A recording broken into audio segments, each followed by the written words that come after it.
You are with two unavailable people, or you're physically with one and thinking about another. They're both unavailable. They're both relationships making you miserable. So what I see you doing is trying to decide, is it this guy or this guy? And I think you know where I'm going to go with this. But let's go through and see what you say, because this is not a crazy situation. It's not always 100% obvious. All right. So 6 years ago, you met Callum, and it was unlike anyone you'd known, and even though you were really young, you felt something you'd never felt before. It was as if you'd known each other all your lives. When you said something, you know, there's no red flags that you could see, and that's how we are. We can't see them.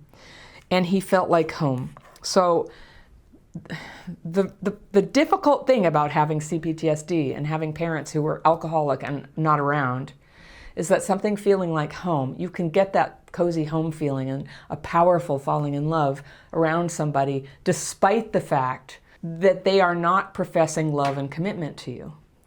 And if that did happen, I didn't hear you recount that as part of the story. You say that something in you felt he was the one, and you were pretty sure he felt the same way, but you didn't know. And if he did feel the same way, he would have told you. He would have told you. So I'm going to just guess. So you did date. It was amazing. You could talk for hours. So it sounds like, at the very least, this was an incredible friendship. And I think it's rare in life that we meet somebody who gets us like that. And that's the worst kind of love to lose, is somebody who totally gets you. It's so painful. I do understand that. Not long into it, he said he was scared of his feelings for you and didn't feel ready for such a deep connection. So it's hard for me to understand what that means. I'm guessing you didn't. He broke up with you and said, if it's meant to be, we'll find our way back to each other later when you're older and wiser and more ready for each other, whatever that means.